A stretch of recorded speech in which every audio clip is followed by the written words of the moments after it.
Hey, it's Mirna from Trainer's Toolbox.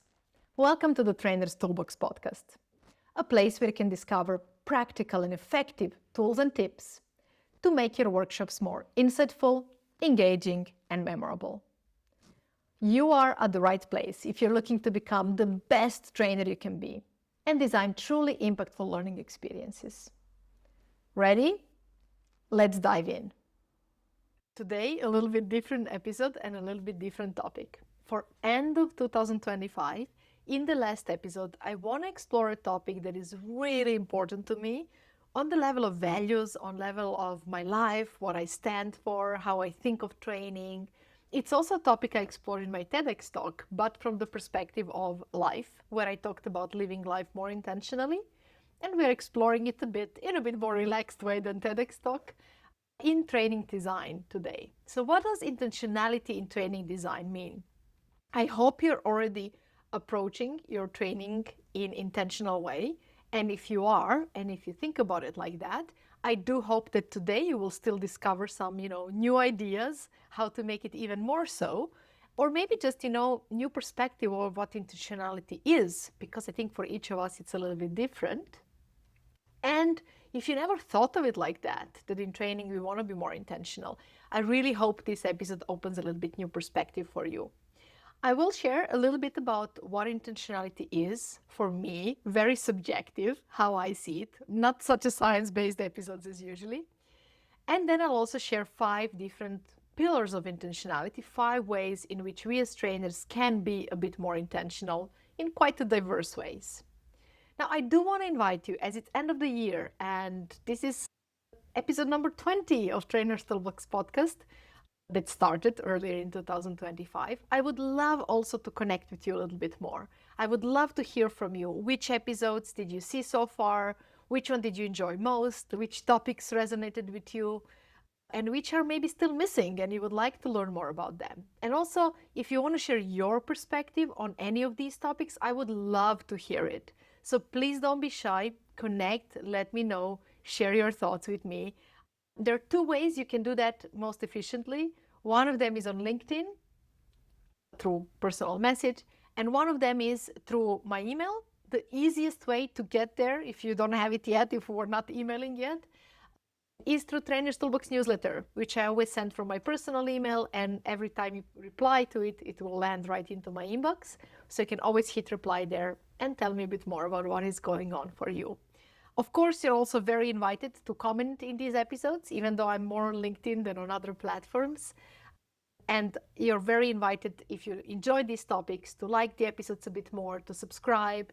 Approaching this end of the first year of Trainer's Toolbox podcast, I would love to spread the word around it more, especially to people who find it useful and valuable. So please, if it's been useful for you, if it brought you some new insights, do share some of the episodes, subscribe to the channel, and help me spread the word about it a bit. Now, let's go back to our super important topic for today, intentionality. What is intentionality? To be honest, I don't have a specific perfect definition, but here is how I think about it. For me, intentionality is marriage of 2 things. On one side, to be intentional means to be goal-oriented, to have some sort of, orientation towards something. But that goal is very non-rigid. And that goal orientation, it's very non-rigid. It's kind of like we know where we are heading, but we are not like micromanaging that goal. We are not super tied into the details of it. And this is different than just being goal-oriented in a workshop. It's more about, in general, in the way we approach things, in the way we think about things. Which intention, which overarching goal or theme are we bringing into that? So can I have clear perspective of what is ahead without being rigid about it, without being, holding it too tightly, remaining open, remaining flexible? And then the second element is this of being really mindful of what is present in the group. Can I really stay with needs of others and perspective of others and with reality of others and not force the process and the goal that I imagined onto that group? And marrying these 2 will make me intentional. That on one side, I'm intentional by where I want to go, But on the other side, I'm also mindful and aware and intentional about what truly exists around me, and how can I, bring these two together in a way that's creative and soft and not rigid, yet meaningful for both of these things, for people who are involved and for the goal I have ahead of me. I hope this definition makes sense to you, even though it's a little bit vague, I admit. It's really a feeling of being forward thinking, but also open. That's ultimately what it means for me. I would be very curious to hear what it means for you, intentionality. Please do share LinkedIn, email, comments, whatever works for you.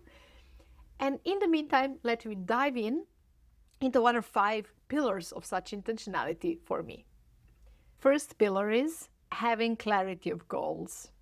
And this starts with clarity of goals for our workshop, of course, but also with clarity of goals, who do I want to be as a trainer, and clarity of goals of my own self-development. And what do I want to represent and stand for, and clarity of my values. So all of it, a lot of clarity there. But in the context of intentional workshop design, more than anything, is clear goals for the workshop and clear goals for each part or activity of that workshop that align with the goals, overarching goal of the workshop. So somehow being goal-oriented, not on a big picture, what am I trying to achieve altogether, but also being goal-oriented in every step of that journey and making sure that each steps connect together meaningfully and support that big goal. So this is basically just going back to that whatever I design, whatever I want to think about, can I always start with the goal, and can I keep on reminding myself, why am I doing this and what is the goal behind it? The second thing, one thing is to set the goals, and the second thing that is kind of in opposition with it is to also avoid the traps that takes us away from setting the goals. And that is something I like to call cut the fluff. No. And here I mean, let's resist the temptation of adding cute things, fun things, cool things that are there only because they're cute or fun or cool. And by that I mean adding activities or models or games in that don't serve the purpose in overarching theme of our training. And I don't mean we should not add anything that's fun or anything that's cool. I do mean, apart from being fun and cool, for each activity we add, we also need to have an understanding, how does it relate, how does it connect to actually the bigger picture of our training and the goal? How is fun as an emotion, as an experience, as an activity we're doing, also serving and not distracting from what it is that we're trying to create? How are they working together? Kind of like, how are our activities making a team that works together in this workshop? And I must admit, this is a big trap. And I think most of us trainers did encounter it sometimes, even maybe we were not so aware of it. And that's just that part that it's, as we love content and cool models and cool learnings, and most of trainers love to learn as much as they can, it's really easy to fall in love with a certain model or with a certain idea or with a certain even activity, and just wanting to transfer it to our participants because it's so nice and we want to share it. And that is very easy trap to fall into. But if we remain goal-oriented, then we can keep questioning, is this serving the goal, and how can I make it actually serve the goal better? Another common trap in training is that we just want to put in too much. I'm sure you know this trap. We just want to pack in everything. Everything is important. When we talk about any topic that we do training on, they're all complex topics. They all come with many shades and many ideas and many insights. And we just want to put in all of it in it. And I think that's the biggest trap. You would need to think about that a little bit, but I would say it's the biggest trap I encounter when working with other trainers, like in Train the Trainer or even in advanced boot camps. It's one of the biggest traps that people fall into, creating overwhelm by putting in too much. And even if it doesn't feel like that in terms of pace of the workshop, even if the pace is comfortable, there is not enough space for truly integration and implementation and just making sense out of things fully.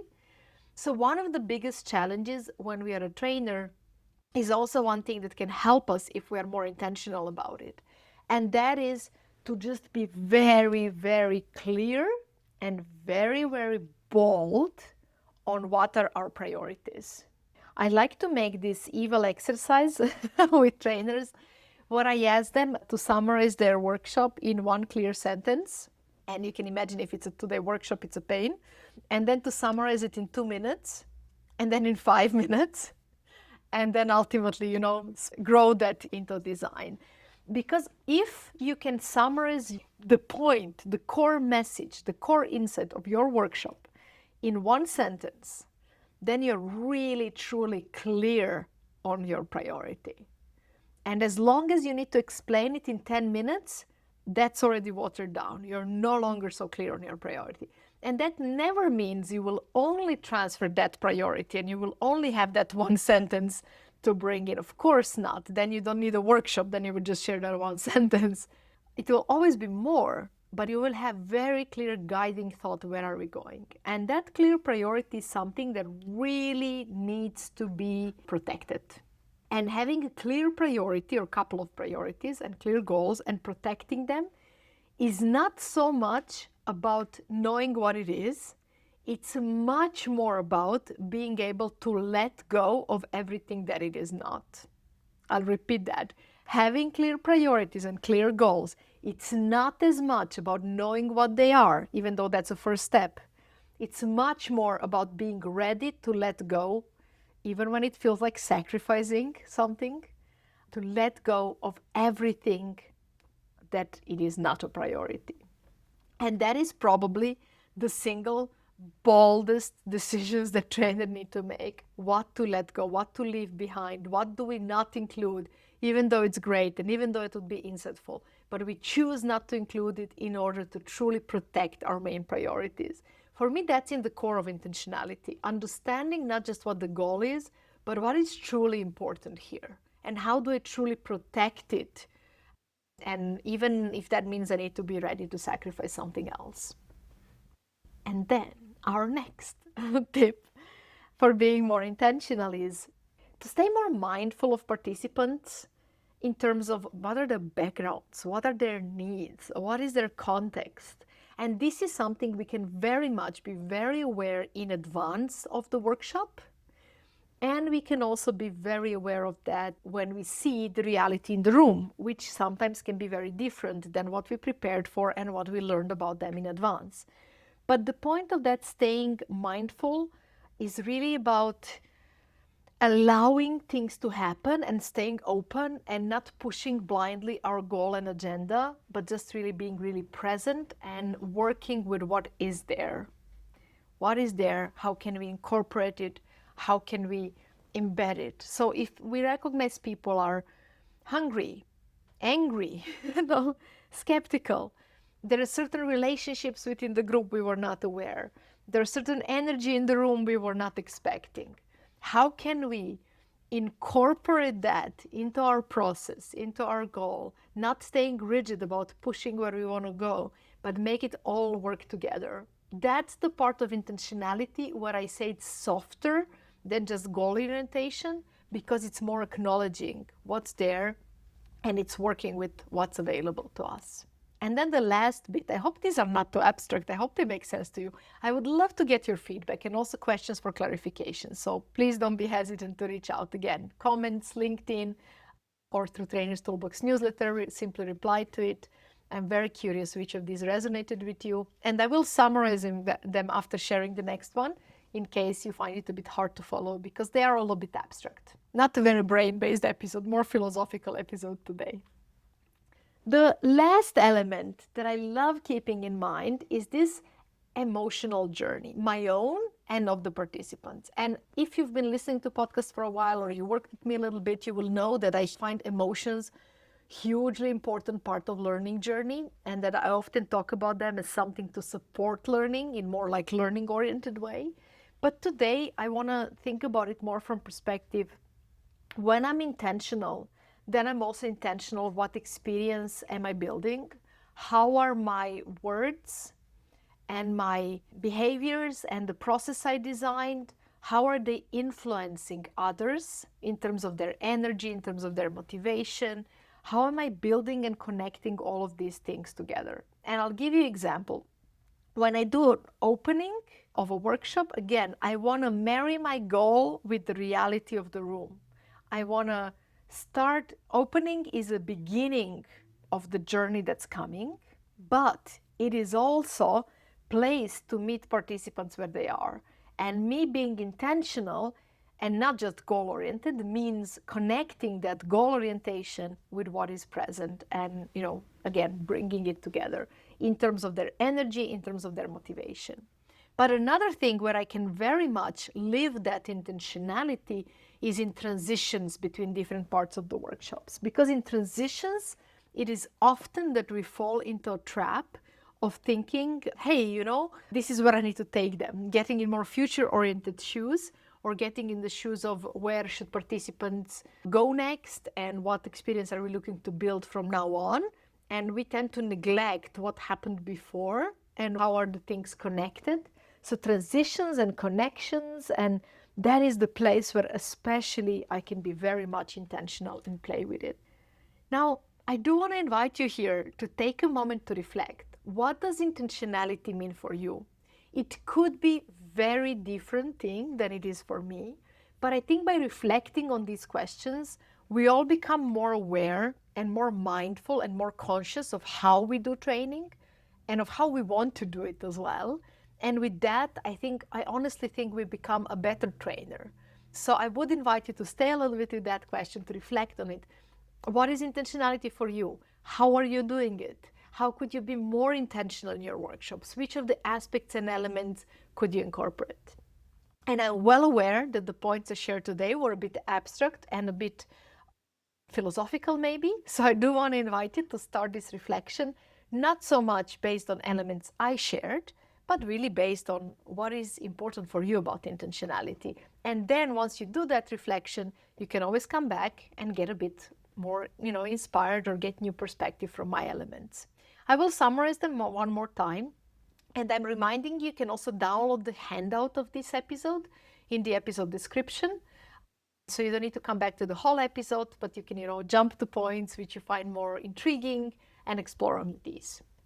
Now, if you feel like you would want to become better at intentional training design and at delivery of trainings and workshops, I do want to also use this end of the year opportunity to invite you to consider joining me at Train the Trainer. Train the Trainer is a course I built and deliver regularly on Trainer's Toolbox that is designed with beginner trainer in mind, someone who hasn't done a lot of training, but it is so comprehensive and deep and practice-oriented and feedback-oriented that it's also hugely valuable for any trainer, even the experienced one, who wants to fill in the gaps in the foundations of how they're delivering and designing and just, get better at their craft. Train the Trainer, I usually deliver it only twice in a year because it stretches over a period of 3 months, even tiny bit more. And it stretches over a period of 8 online modules in these 3 months. And we finish with 2 live days that happen in different locations in Europe. So definitely check if the locations in the next year work for you. Get in touch early if they do. It's a very small group I work with, up to 6. So it does tend to fill up. And do get in touch about which locations would you want to see it in next. Because I'm always open to, playing with new locations. Train the Trainer is built this extremely experiential journey. Starting from module 2, you step in the shoes of a trainer, you start delivering, you keep delivering throughout the course while learning all the new models and tools and receiving a plenty of practice and feedback. So if that sounds like something for you, intense, comprehensive, but really, really deep as well, I do want to invite you to check it out in the comments. And now, let me finalize this year and this episode with the 5 overview of the 5 pillars of intentionality. On one side, to be more intentional, it really helps to have clarity of goals, clarity of values, clarity of where it is that we are heading, clarity of our aspirations. On the other hand, number 2, equally important thing is not to get deceived, but like seduced by all the little things that are cute and nice and interesting, but that are not so important. Not to get distracted by what sounds fun, but really to protect those goals and remain with them. And that's especially captured in point number 3, which is to truly prioritize and protect things that are a priority So prioritizing means finding those priority, and then protecting meaning really paying attention to them. And a spoiler here, very often that includes more challenge around letting go than around holding what is important. And then in 4 and 5, we are really connecting these with the reality of the training room, being much more mindful of the participants and all their needs. So from energy, context, background, skepticism, attitude, anything they bring in. And then in number 5, seeking to also be more present in their emotional journey, and especially in the aspects of their energy, their motivation, and also transitions between different activities and how they reflect on their energy and motivation. And these are not 5 steps. These are not a recipe of 5 things you want to bring together. These are 5 different aspects of intentionality we might want to consider, because they will fuel our own sense of intentionality and protect it and keep it stronger. I hope you enjoyed exploring this a little bit different episode. If yes, by all means, please do share it with others. And I'm really looking forward to reconnecting in 2026 with new episodes, and hopefully also on LinkedIn and Trainer's Toolbox newsletter. Wish you an incredible start of the new year. Thank you for exploring this topic with me. I hope you found some exciting ideas and valuable tools that you will use already today. Remember, they only work if you put them in practice. But then they make all the difference. If you enjoy Trainer's Toolbox podcast, do leave a rating and review. It does mean a lot. And if you haven't done it yet, click on the links in the episode descriptions and discover free materials and valuable resources to dive in deeper. See you in the next episode or at Trainer's Toolbox newsletter.